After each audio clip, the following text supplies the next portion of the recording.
Hey everybody, Riot Mort back with the 14.21 patch rundown. This is the second to last patch of Magic and Mayhem, and this is the one that all the championships will be played on. So this is a big deal. This is about as good as, when it comes to competitive balance, this is what it needs to be. That being said, we're not going to radically change the meta or anything like that. There's not a bunch of changes. If anything, most of the changes we're doing here are focused on removing some things we wouldn't be okay with happening at the championship, or just stuff we find players aren't really enjoying. So let's dive right in, get into it, and talk about the changes. First off, on the portal side, treasure golems. This was a fun experiment. We tried it.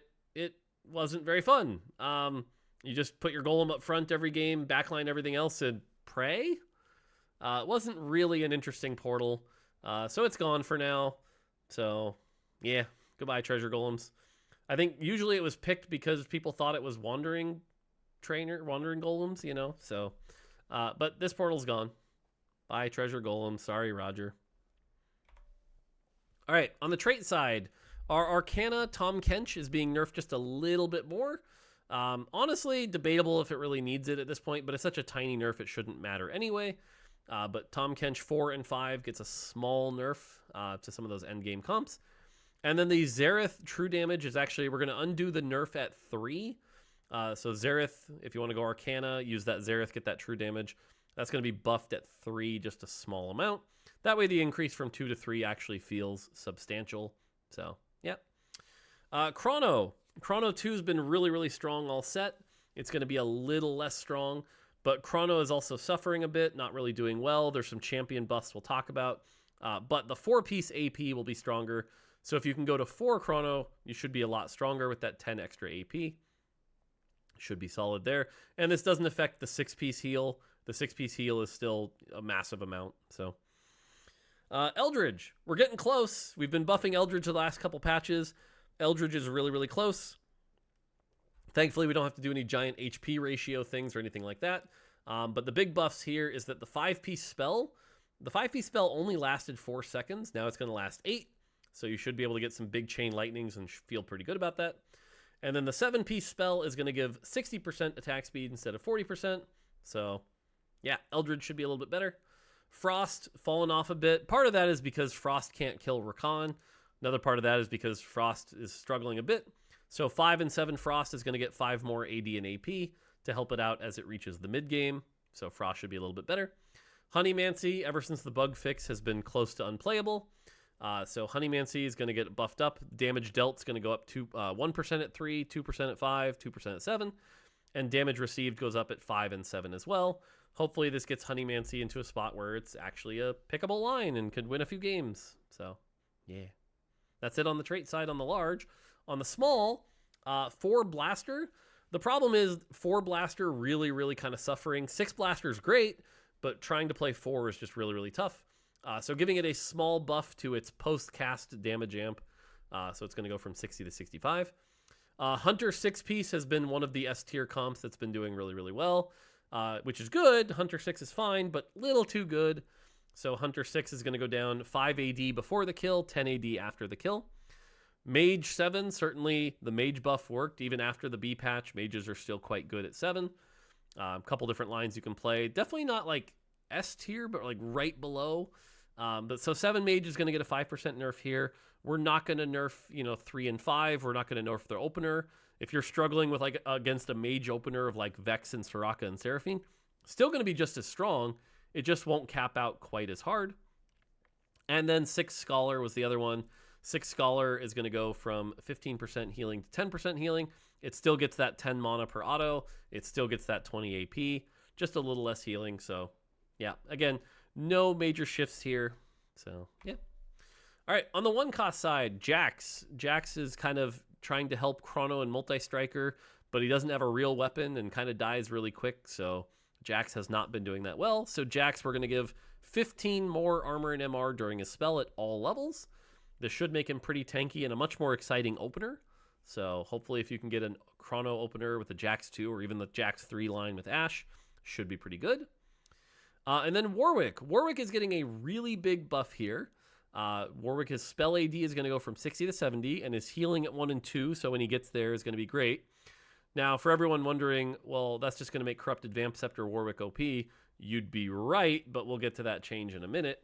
But because of a different change, Warwick really needs the buff. Warwick without Corrupted Vamp Scepter is really, really terrible. And so this is our way of saying, hey, you can actually consider playing Warwick without Corrupted Vamp Scepter. So, yeah. All right, 2 costs. This is the area that kind of needed the most change right now is 2 costs. Ari feels close to being playable, but isn't quite there at the highest level. So Ari is going to get another very small buff here, 5% at most. So Ari is going to get buffed. Neela, another champion, getting a pretty big buff here, 10% base AD. That being said, I still think she'll, kind of take damage and die, but we'll see. But this should help Neela, as well as it kind of helps Eldridge as well. Rumble's going to get 10 off that mana. Rumble, kind of like the best opener you can get. I'm a little sad for Sugarcraft here, but this was necessary, especially with the power of Vanguard. So Rumble's going to get a 10 mana nerf. Shyvana has definitely been one of the toughest things to deal with this patch. So we're lowering her base HP by 50. We debated a bunch of different nerfs, including lowering her spell damage and stuff like that. But Shyvana is meant to be a carry. So she is meant to do damage. We're happy that Shyvana is finally being playable. That being said, when that Shyvana also has, 2,000 health and you're struggling to get through it, that's a little much. So 50 base health here is going to be a pretty big nerf. It's going to hit the Shapeshifter. It's going to hit her transform, So she'll be a little less tanky. So hopefully that hurts the Shapeshifter Fast 9 kind of stuff you see. And then Syndra is going to get another buff here. I think we've been buffing her every single patch since that first patch after we nerfed her. Will this make her playable? Probably not still. Again, we couldn't go heavy on the Worlds patch here. Maybe if you have a really strong Syndra opener, there might be a line. It does help Eldridge as well. But do I think this is going to magically make Syndra reroll be S tier? No, I don't. Akali, another champion that's really been struggling, but this should help warriors in their early game as well as Pyro. So Akali's dash AD percent is going to go up. And then Tristana, kind of basically the item carrier for Callista. You basically put your Callista items on Tristana and try to lose as little as you can. But we're going to buff Tristana to make sure that she maybe herself could actually still be playable. So Tristana getting a small nudge here. Jinx. Jinx is going to get a change here. We saw 6 Hunter get nerfed. We saw some of the frontline get changed here. So Jinx is going to get compensated for that because we do want Jinx to be playable. A small 3 AD buff should help Jinx a little bit. Katarina, basically the fake unit of Fairy. Warrior kind of struggles a little bit as well. So Katarina is going to get a buff here where the 2 targets nearest to her spell take a little extra damage. This should allow her to get a couple more kills. So, yep. On the small side, Bard helping Preserver and Scholar just a little bit. So again, very small nudge. This isn't even 5% basically. And then Swain kind of helping Frost here.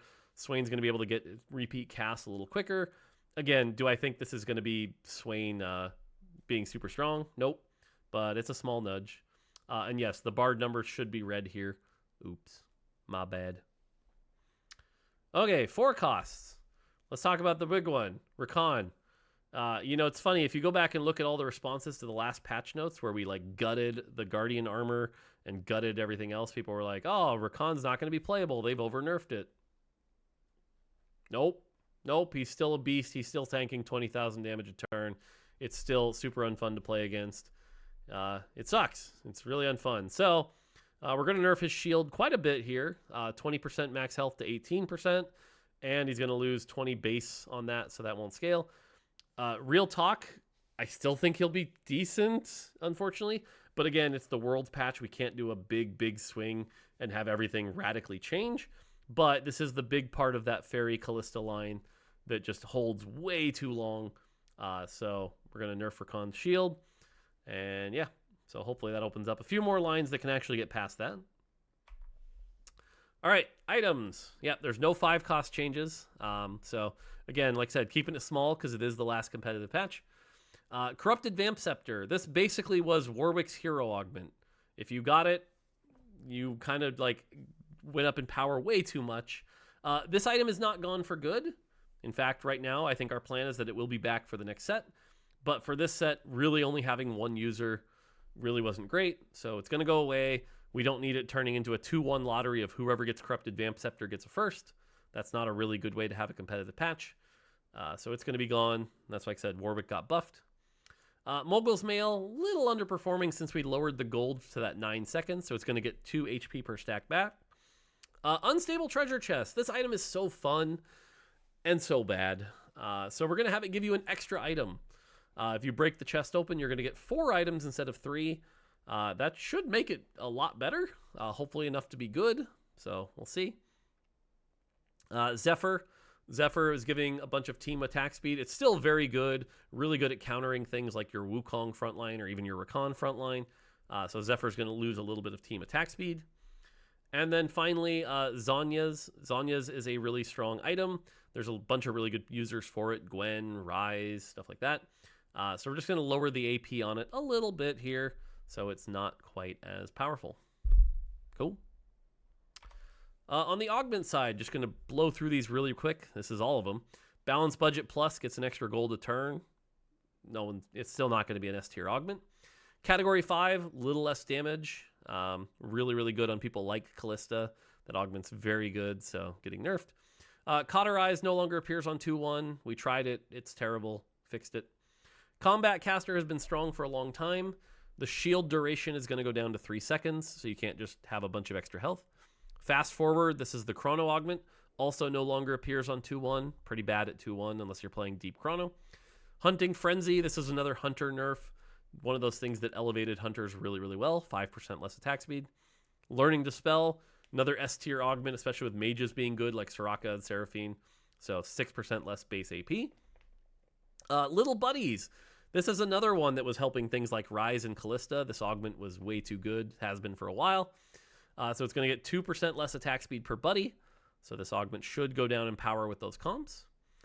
Raid Boss, you're going to see the tooltip change. The tooltip now says when other units die instead of when bastions die. This is not a change to its functionality. This is how it's always worked. So the Augment itself functionally didn't change. The tooltip was just lying to you. Sorry.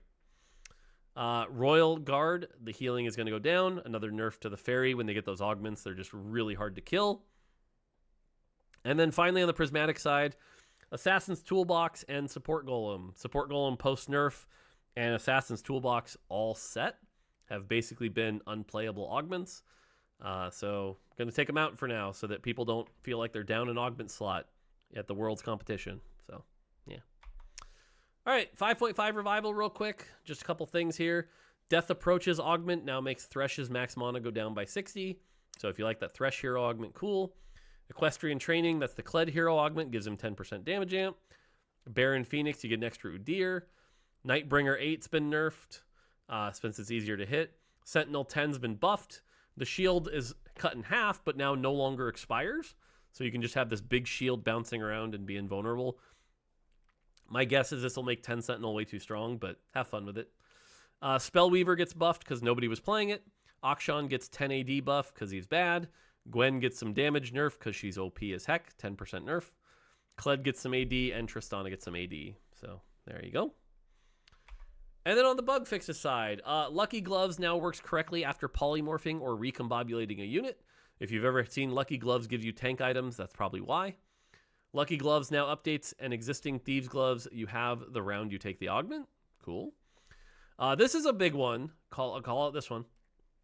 Stacking multiple Hand of Justice now grants the correct amount of Omnivamp.